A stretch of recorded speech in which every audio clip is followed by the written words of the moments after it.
Les nouveaux maires se sont installés. Ces 2 derniers jours, les cérémonies d'investiture se sont enchaînées dans plusieurs communes en Guyane. Nous avons suivi la passation de pouvoir dans la ville spatiale. C'est dans un esprit démocratique que Jean-Étienne Antoinette cède son fauteuil de maire de Kourou à François Ringuet. Déjà remercier toute la population kouroussienne qui nous a quand même soutenus jusqu'à aujourd'hui. On voit bien qu'il attend beaucoup sur le changement pour cette ville. Et nous, ce que nous voulons, c'est travailler dès lundi. Nous sommes déjà prêts à travailler. Et c'est ce qui me donne envie, j'ai envie de travailler pour la ville de Kourou. Je ne veux pas attendre. Nous avons eu beaucoup de retard et j'ai envie de travailler rapidement pour cette ville de Kourou. Travailler avec les agents de la commune, puisque les agents attendaient beaucoup sur un réel changement. Et aujourd'hui, nous arrivons. Et il faut qu'on travaille main dans la main. Vous avez vu, le secteur économique a été très représenté lors de l'élection. Voilà. Et les collectivités, la région était là, le président de région, Rodolphe Alexandre, Tian Lang aussi, pareil, président du conseil général, le centre spatial guyanais, tout le monde était là et ça veut dire que tout le monde a besoin d'un changement sur Kourou. Le maire déchu s'avoue vaincu, salue la victoire de ses adversaires, mais tient à préserver le patrimoine qu'il a construit ces 18 dernières années avec son équipe. Beaucoup de réussite, beaucoup pour relever, donc avoir les capacités afin de relever les enjeux. C'est une équipe qui sera très attendue compte tenu de la campagne qui a été menée. Il faut rapidement passer du statut de la campagne au statut de l'équipe en responsabilité à la gestion sur les problèmes de l'insécurité. Ça a été un thème fort de la campagne, sur la question de l'insertion et de la formation. Et nous et puis je personnellement, nous allons apporter notre contribution pour permettre la réussite de cette équipe. Il va de l'intérêt de la ville, il va de l'intérêt de la communauté des communes de Savane et bien sûr des intérêts de la Guyane. Chose rare, il siégera au conseil municipal. L'opposition entend travailler pour la réussite. Je vais apporter ma contribution, modeste sera-t-elle, mais elle sera quand même de tout cœur et puis toujours dans le souci de réussir. Observez tout à l'heure, j'ai fait une proposition de dire sécurisant nos actes administratifs afin d'éviter à ce qu'il y ait un quelconque recours ou un quelconque rejet par rapport à l'élection des adjoints. Je reste sénateur et donc sénateur, conseiller municipal de la ville de Kourou et kouroussien. Ce sont quand même des atouts importants pour continuer à œuvrer pour la Guyane et pour Kourou. Nous sommes prêts déjà à travailler, nous avons déjà commencé à travailler depuis lundi. Et ça y est, maintenant, le changement sur Kourou se fait réellement. Le changement à Kourou reste maintenant à l'équipe Ringuet de faire ses preuves. Le dernier point épidémiologique sur le chikungunya a été publié. Ce bulletin a pour but de présenter l'évolution de l'épidémie aux Antilles et en Guyane. Saint-Martin, où les premiers cas ont été identifiés, plus de 2800 cas évocateurs sont présentés. 790 cas probables ou confirmés et 3 décès.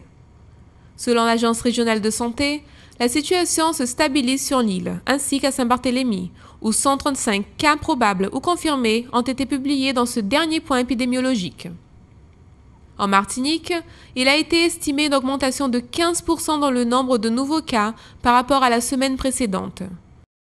Le département, qui connaît plus de 11 000 cas évocateurs et 1284 cas probables ou confirmés, ainsi que 2 décès, est placé en 3e phase d'accélération et généralisation de l'épidémie. En Guadeloupe, une augmentation du nombre de cas évocateurs diagnostiqués a aussi été confirmée. Entre les 2 dernières semaines du mois de mars, les Guadeloupéens ont connu une augmentation de 58%, soit 467 nouveaux cas estimés en semaine. La Guadeloupe connaît 2737 cas évocateurs, 802 cas probables ou confirmés et 1 décès. Elle est placée en phase 2 de l'épidémie avec une chaîne localisée de transmission. Placée dans la même phase, nous retrouvons notre département. La Guyane présente 34 cas confirmés, 23 autochtones et 11 importés. Le seul foyer actif identifié actuellement est celui de Kourou, où 64% des cas ont eu lieu. Mais des investigations sont en cours aussi à Matoury. D'autres cas autochtones ont été recensés à Cayenne, Rémière-Montjoly, Makouria et Matoury.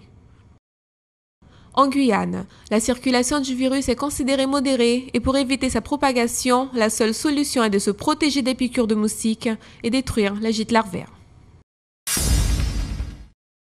Par communiqué, le préfet de la région Guyane et le procureur de la République ont annoncé le lancement de l'opération nommée « Déposer les armes ». L'opération vise à lutter contre la banalisation de l'usage des armes et prévenir ainsi la violence dans le département.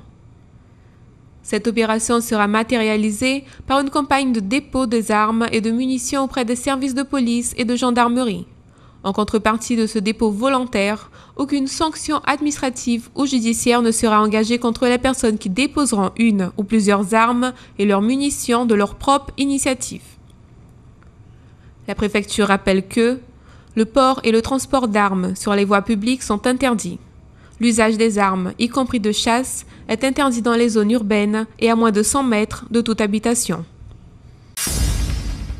Les présidents des régions Martinique et Guadeloupe côte à côte pendant les débats du comité de sélection Interreg, un signe de l'intérêt porté par les élus antillais à la coopération régionale. L'intégration des territoires français dans la Caraïbe avance et les budgets avec. Depuis 2007, plus de 61 millions d'euros ont été consacrés à une centaine de projets caribéens nés dans les régions françaises. 3 autres millions ont été programmés lors de cette réunion Interreg 4 qui se tenait cette semaine à Saint-Martin.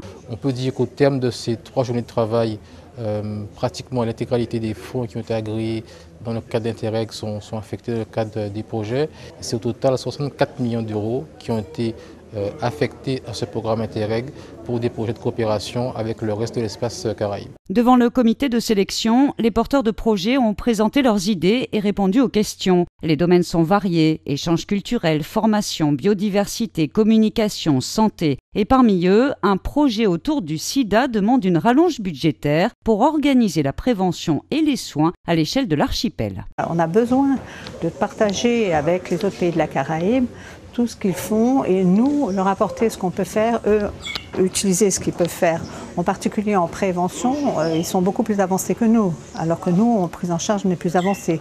Donc il est important qu'on travaille ensemble et qu'on partage chacun nos propres capacités pour améliorer la lutte contre l'infection à VIH. Les régions françaises des Amériques veulent renforcer leur présence dans la Caraïbe. Un combat budgétaire avec Interreg, mais aussi politique dans les organisations internationales caribéennes. Un combat mené conjointement par la Guadeloupe et la Martinique. Il faut vraiment les partager. Je suis très heureux qu'on soit à la Guadeloupe. Et nous, on travaille main dans la main dans ça. On avance main dans la main. Il n'y a pas de distinction là-dessus pour pouvoir intégrer ces instances internationales de la Caraïbe et de l'Amérique du Sud. Nous sommes, je crois, à la croisée des chemins, en train d'accentuer, puisque nous attendons le prochain programme 2014-2020, où nous allons certainement aller encore plus loin dans des projets encore plus structurants. Les Antilles françaises maintiennent le cap de l'intégration régionale. Le mouvement va se poursuivre avec l'entrée des 2 îles dans l'AEC, l'Association des États de la Caraïbe. Quant au programme européen Interreg, une nouvelle phase s'ouvrira jusqu'en 2020. Son enveloppe est en hausse, 80 millions d'euros d'investissement pour les 6 années à venir.